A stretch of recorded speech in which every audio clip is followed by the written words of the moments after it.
que o Senhor tem colocado nesses dias em meu coração. Aleluia. Eu tentei organizar hoje tudo aqui num esboço. A minha vontade é de bagunçar tudo agora, mas Deus não é Deus de bagunça, né, irmão? Deus é um Deus organizado, né? Às vezes a gente pode quebrar o protocolo. Números capítulo 13 e versículo 30. Números 13 e 30. Glória a Deus. Pode permanecer sentado, o texto é bem extenso. Portanto, preste atenção enquanto você lê, em nome de Jesus.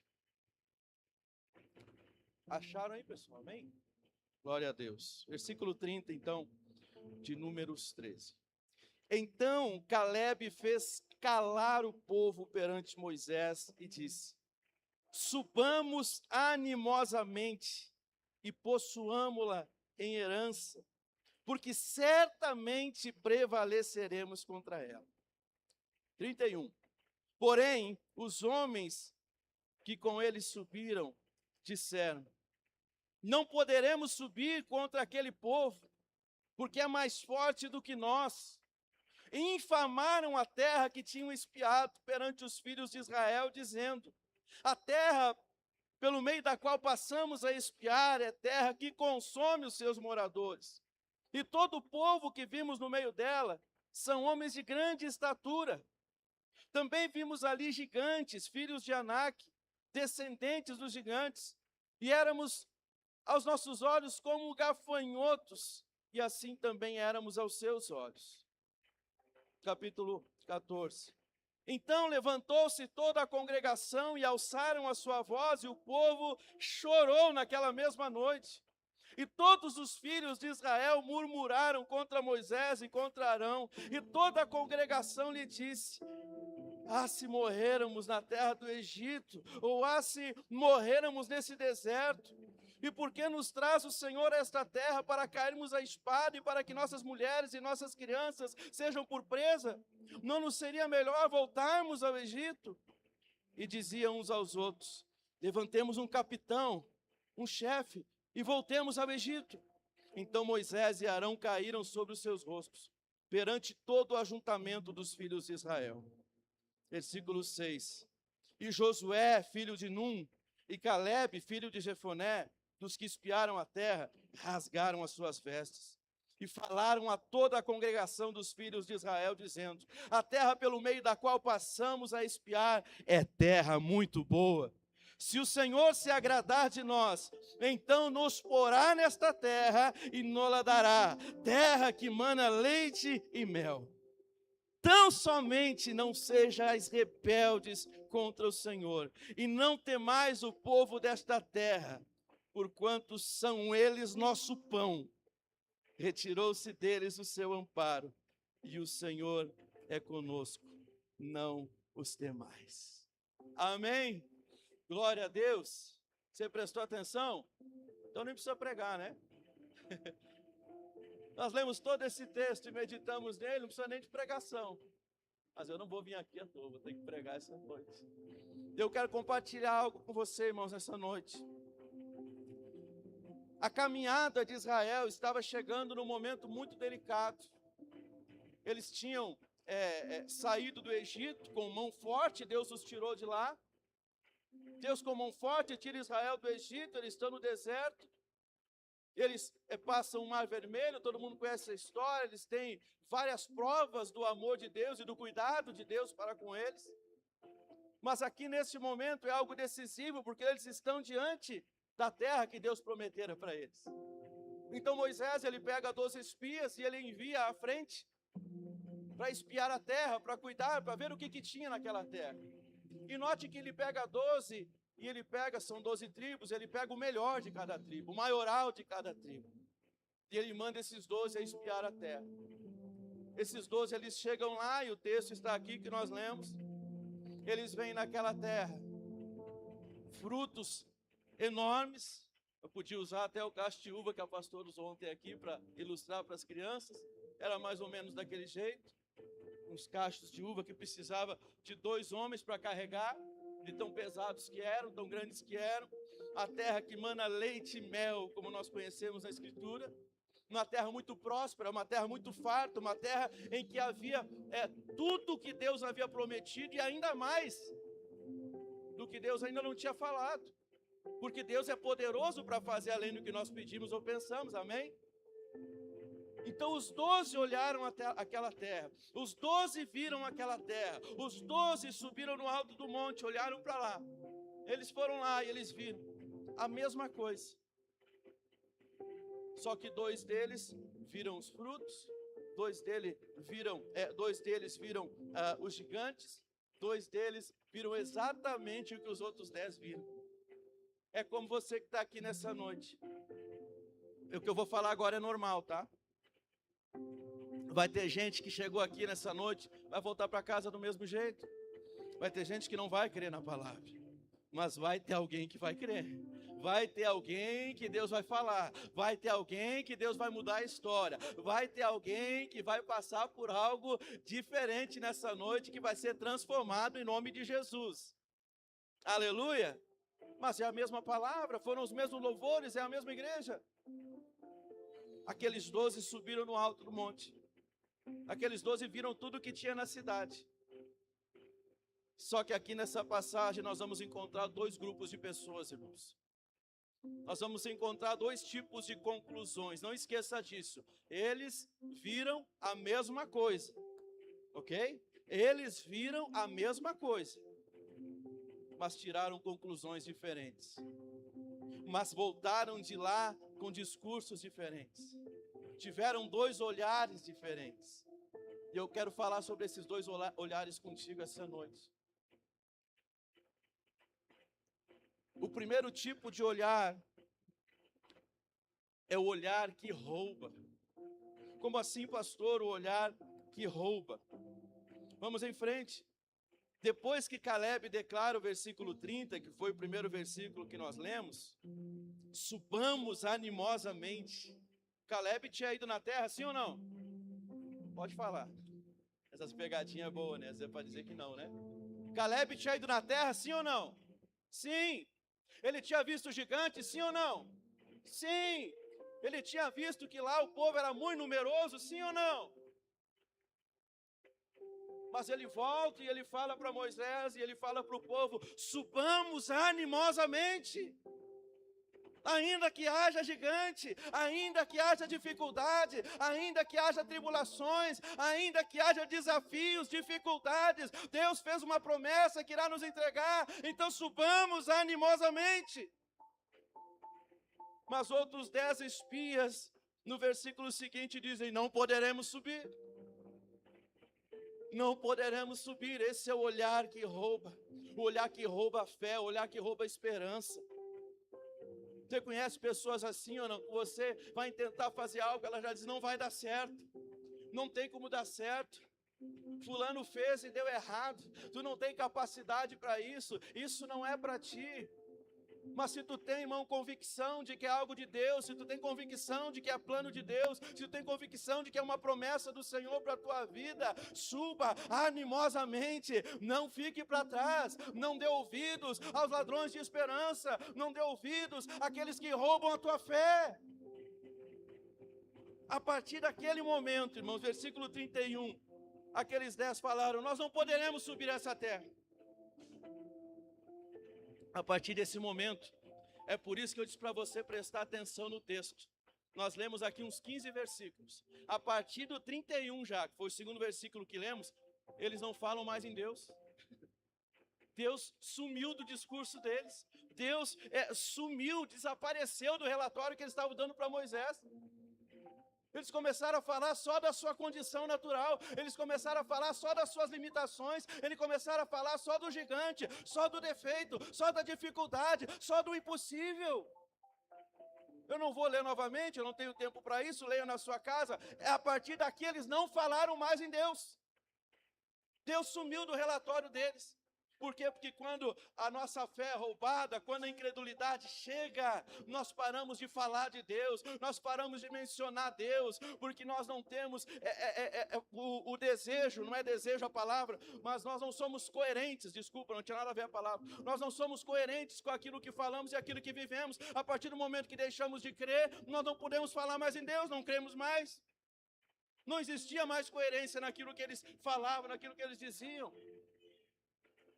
Mas se fossem só 10 pessoas que não crescem, porque ali tinham milhares, centenas de milhares, se fossem só 10 pessoas que não crescem, tudo bem, o problema era deles. Você conhece alguém que é incrédulo ou não? Não fica com medo de responder. Conhece ou não? Fala quem é. Não, estou brincando. Tem gente que é incrédula, mas irmãos, o incrédulo que se vire com a incredulidade dele, eu não posso deixar ele me contaminar, você não pode deixar ele te contaminar com a incredulidade dele, você não pode deixar ele roubar a sua fé. Então esses 10 homens, eles tinham um olhar que rouba, porque olha só, o problema aqui, olha no versículo 33, onde eles falam assim, ó, éramos aos nossos próprios olhos como gafanhotos. O problema aqui nunca foi o tamanho dos gigantes. O problema aqui é que os gigantes ocuparam o lugar de Deus no coração deles. O problema da tua vida não é o desafio que vem pela frente. O problema da tua vida não é o gigante. O problema da tua vida não são as dificuldades. O problema é se isso tudo tomar o lugar de Deus no teu coração. O problema é se isso tudo tomar o lugar de Deus na nossa mente. Nós continuamos confiando em Deus mesmo em meio às dificuldades, mesmo em meio às intempéries do tempo, mesmo em meio aos desafios que se lançam contra a nossa vida, coisas às vezes que não pedimos, provas às vezes que passamos, demônios que se levantam contra a nossa vida muitas vezes, coisa que nós não plantamos para estar colhendo, são desertos que Deus nos permite passar muitas vezes, mas sabe o que tem que acontecer? Deus continuar ocupando o nosso coração.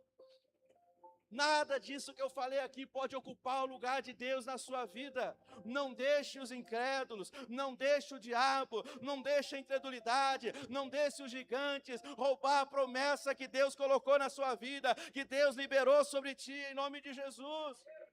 Glória a Deus. O capítulo 14 vai mostrar o efeito. Nós lemos o versículo 31, onde eles falaram, não vamos conseguir. Não vamos conseguir. Gente, esse povo, deixa eu falar para vocês. Ou eles, ou mais provavelmente os pais deles, esse mesmo povo que estava lá,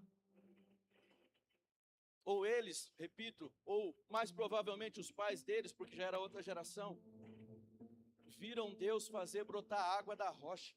Viram Deus abrir o mar vermelho, viram Deus exterminar o exército do Egito, viram Deus mandar codornizes do mar quando eles queriam carne, viram Deus fazer cair pão do céu quando eles queriam alimentos.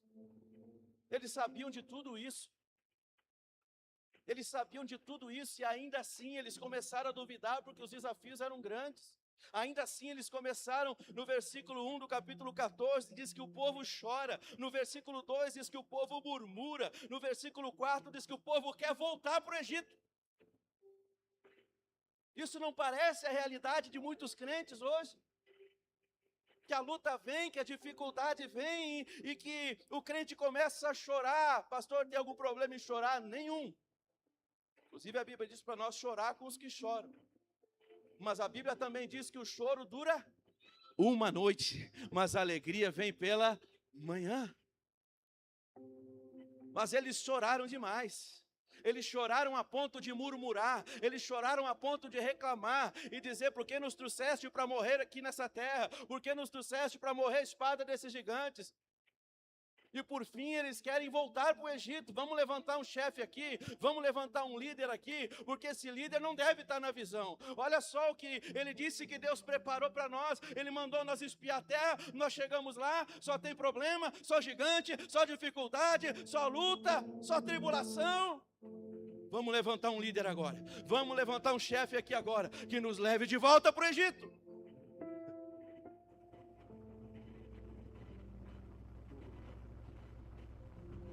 Sempre que você levanta um líder para o teu coração, o teu destino é o Egito.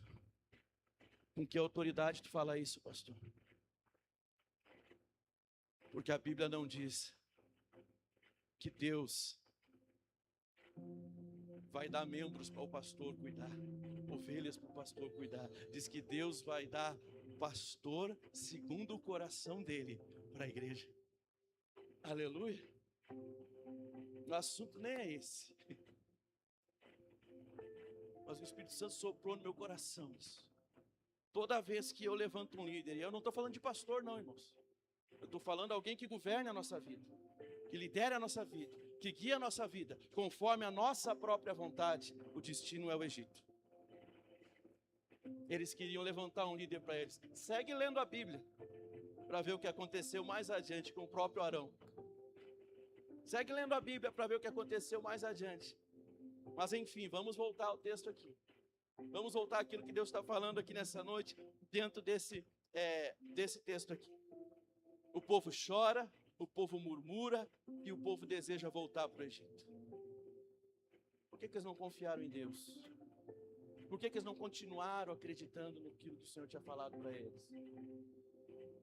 Então esse olhar, e eu já vou falar do outro, mas esse olhar desses 10 é um olhar que rouba.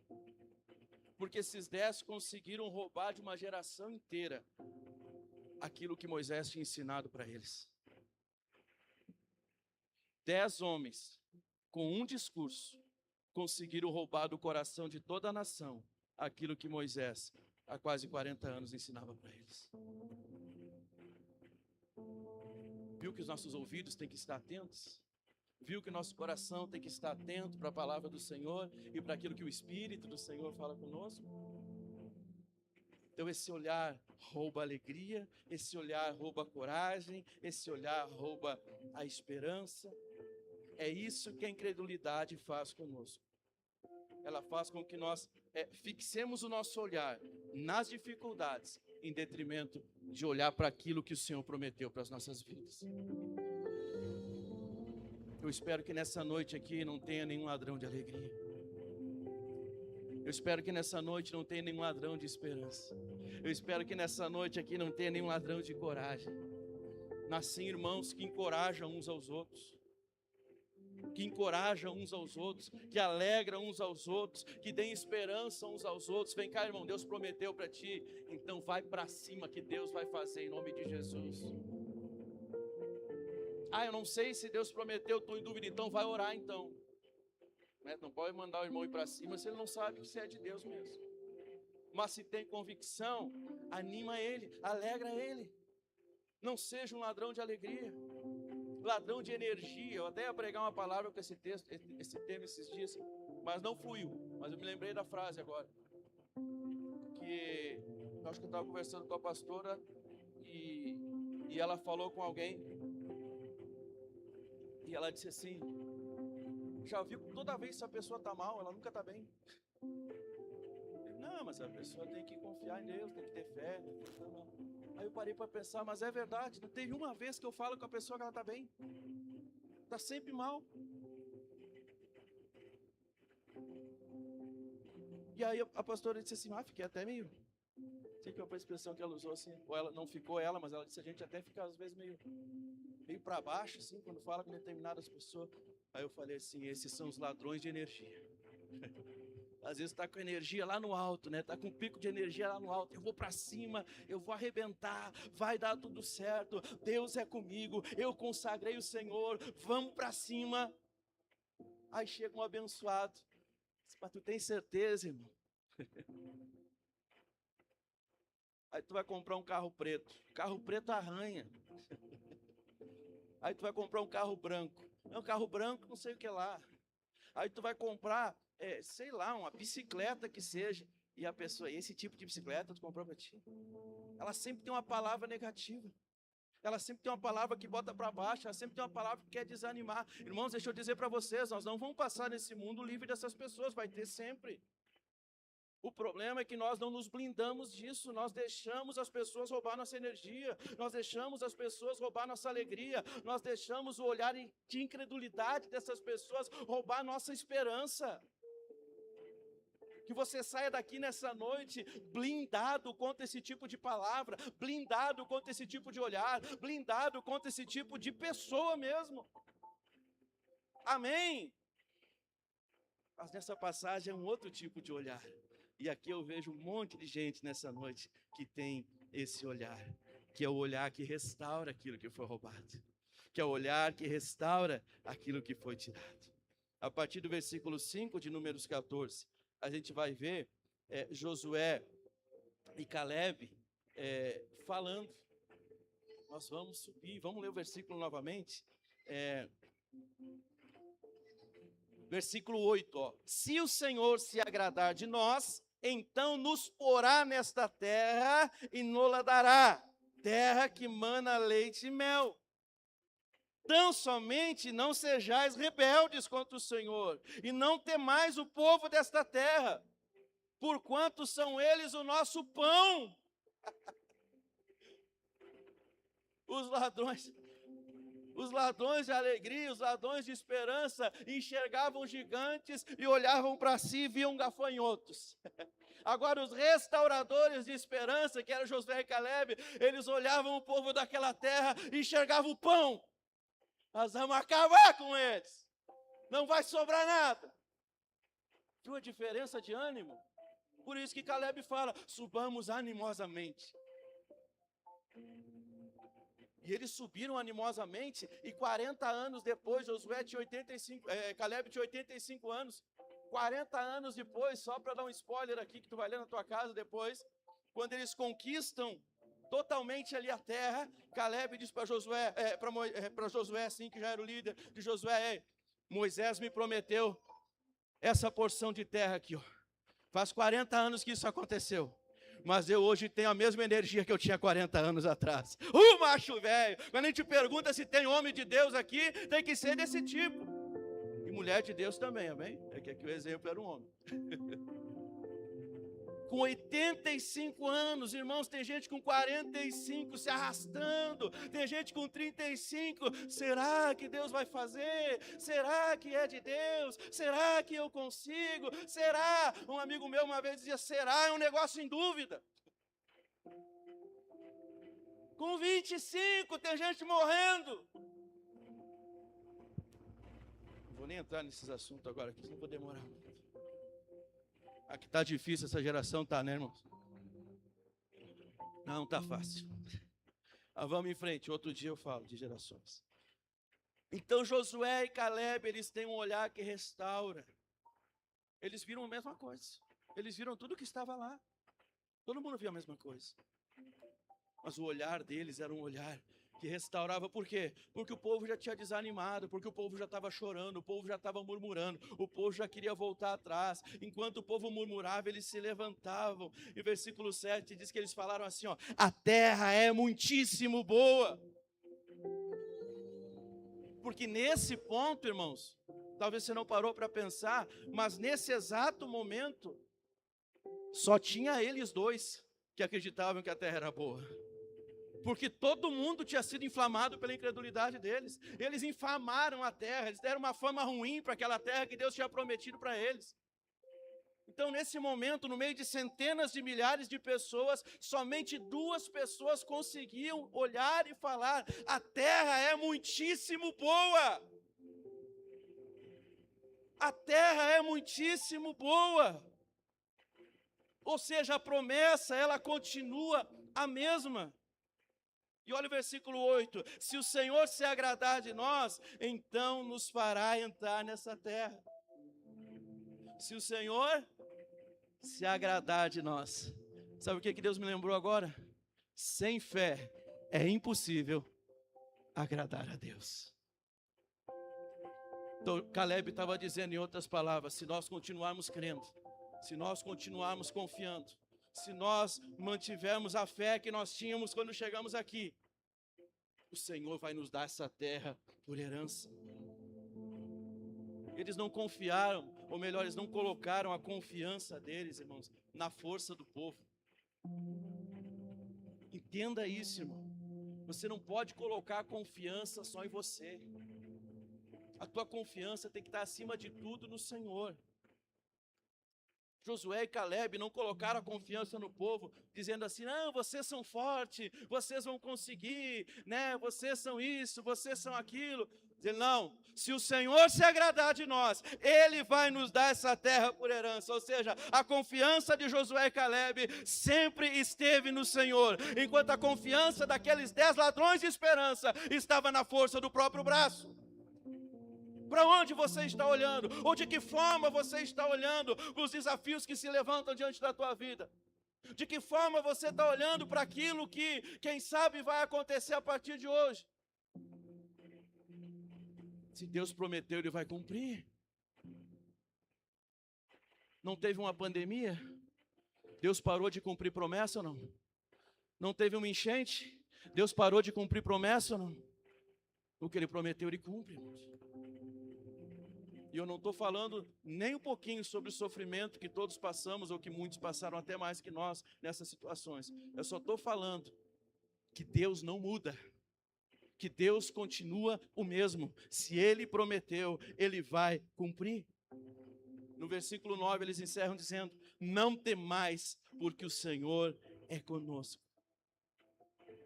Enquanto uns eram ladrões de alegria, ladrões de coragem, ladrões de esperança, Josué e Caleb eram restauradores dessa alegria, eram restauradores dessa esperança.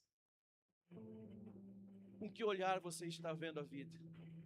Com que olhar você está vendo aquilo que acontece contigo? Amém, irmãos? Vamos adiante. Estou quase no final. Analisando aqui, irmãos, esses dois tipos de olhares. Esses dois tipos de pessoas. A diferença não era o que viam, mas em quem eles confiavam. Repito, eles viram a mesma coisa, mas a diferença estava na confiança. Você está aqui hoje porque você confia em você, porque você confia no Senhor. Deixa eu abrir um parêntese aqui, irmão. Você não tem que se achar o verme do carrapato, entendeu? Não pode ter problema de autoestima. Humildade não é se achar a pior das pessoas, não é isso. Você pode ser humilde, deve ser humilde, mas reconhecer quem você é, reconhecer os talentos que você tem, os dons que você tem, a capacidade que você tem, e glória a Deus por isso. Você pode ser a pessoa mais talentosa do mundo. Se não colocar Deus à frente dos teus projetos, não vai dar certo. Salmo 127 diz que se o Senhor não edificar o lar, em vão trabalham aqueles que edificam. Deus está falando até de família, que Ele tem que ir à frente de tudo, que Ele tem que ir à frente de todos. Que esses homens aqui, esses dois, eles confiavam em Deus. Josué e Caleb confiavam em Deus. Agora, os 10 espias, os primeiros 10, não viram uma terra diferente. Josué e Caleb não encontraram gigantes menores. Todos enfrentaram exatamente a mesma realidade. A diferença estava no olhar deles. Amém? Vamos ficar de pé. Eu não estou falando, irmãos, para você não vigiar. Eu não estou falando para você não tomar cuidado. Eu estou falando de medo excessivo, um medo que arranca a fé de você, um medo que rouba a esperança que você tem. Isso não é de Deus. Eu já escutei pessoas falar assim: pastor, a minha vida está tão difícil que parece que nada vai dar certo. Não tem como nada dar certo. Alguma coisa tem que dar, irmão. Só se a pessoa ainda não é de Jesus, a pessoa está endemoniada, ela não aceitou Jesus, não se converteu ainda, aí às vezes o diabo faz uma farra, uma festa, mas aí Deus vai lá e resgata ela, se ela é chamada, se ela é escolhida. Mas eu estou falando para o povo que crê no Senhor, para o povo que crê em Deus. Não tem como você dizer nada vai dar certo sim, em nome de Jesus. porque Deus prometeu que ia dar certo. Enquanto uns olham para o tamanho do adversário, para as limitações que tem e para as dificuldades, outros escolheram olhar para a promessa. Eu quero convidar você para orar nessa noite, para sair todo o espírito de incredulidade. Se algum ladrão de esperança encontrou você e te deixou sem esperança, te deixou sem alegria. Às vezes nós parecemos, qualquer um de nós, às vezes estamos passando um momento difícil na nossa vida. Eu sempre falo assim, quando a gente está ali no olho do furacão, é difícil. Eu já cheguei a falar assim, irmão, quando tu vê uma pessoa chorando, e o problema é grave mesmo, não diga para ela não chore. A gente só diz não chore quando a gente tem a solução para ela parar de chorar. Sabe o que Jesus mandou fazer? Chorar com ela. Vem cá, irmão, vou orar contigo. Está chorando, irmão? Deixa eu orar contigo. Eu não sei qual é o motivo do teu choro, mas deixa eu orar contigo. Deixa eu ser um restaurador da tua fé. Deixa eu ser um restaurador da tua esperança. Toda vez que Jesus disse para alguém não chores, ele tinha solução para o problema que fazia aquela pessoa chorar. E nem sempre nós vamos ter a solução. Nem sempre nós vamos ter a solução. Nós precisamos continuar olhando firmemente para Jesus, o autor e o consumador da nossa fé. Glória a Deus, aleluia. Vamos adorar o Senhor e vamos orar em nome de Jesus.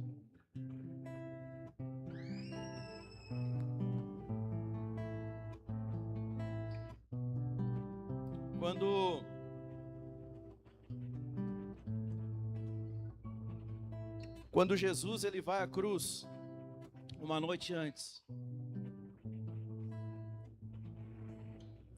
tudo parecia perdido, não para Jesus, porque ele mesmo disse, ninguém tira a minha vida, eu a dou e eu a tomo de volta. Mas para os seus discípulos tudo estava perdido, não havia mais jeito, não havia mais solução. Aquele que vem para roubar, matar e destruir. Ele tinha roubado a fé de alguns irmãos que negaram Jesus. Ele tinha roubado a esperança dos discípulos de Jesus, que apenas um deles estava aos pés da cruz com ele.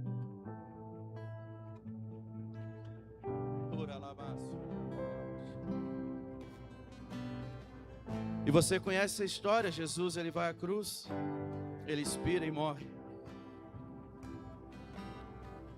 Mas no domingo de manhã, as mulheres chegam na porta do túmulo e Jesus não estava mais lá, porque ele havia ressuscitado. A esperança foi restaurada, a alegria foi restaurada, a fé foi restaurada. Porque ainda que Josué e Caleb sejam grandes homens de Deus, tenham sido grandes exemplos de fé, o maior restaurador de esperança é Jesus Cristo de Nazaré. E Ele está aqui nessa noite. O nome dEle está sobre todo nome. Ele é digno de ser adorado. Ele é digno de ser exaltado. A esperança do povo de Deus não está na ausência de gigantes, não está na ausência de problemas. A esperança do povo de Deus está em acreditar que Jesus continua no controle de tudo, que Jesus continua no controle das nossas vidas. Você pode exaltar o nome dEle essa noite e começar a orar, e começar a falar com o Senhor, e começar a apresentar para o Senhor as tuas queixas, o teu problema, a tua oração nessa noite, em nome de Jesus, porque Jesus Ele está aqui, porque Jesus Ele está aqui. Quem confia, quem acredita, Jesus Ele está aqui. Você pode dizer isso em voz alta, Jesus está aqui. Ele está aqui. Glorifica o nome dEle, exalta o nome dEle. Oh Senhor, Santo, Santo, Santo, Santo, Santo, Santo. Há uma atmosfera de restauração essa noite, em nome de Jesus. Restaura, Senhor, a alegria do teu povo. Restaura, Senhor, a esperança do teu povo. Restaura, Senhor. Restaura, Senhor. Adore a Deus, igreja. Porta da casa mais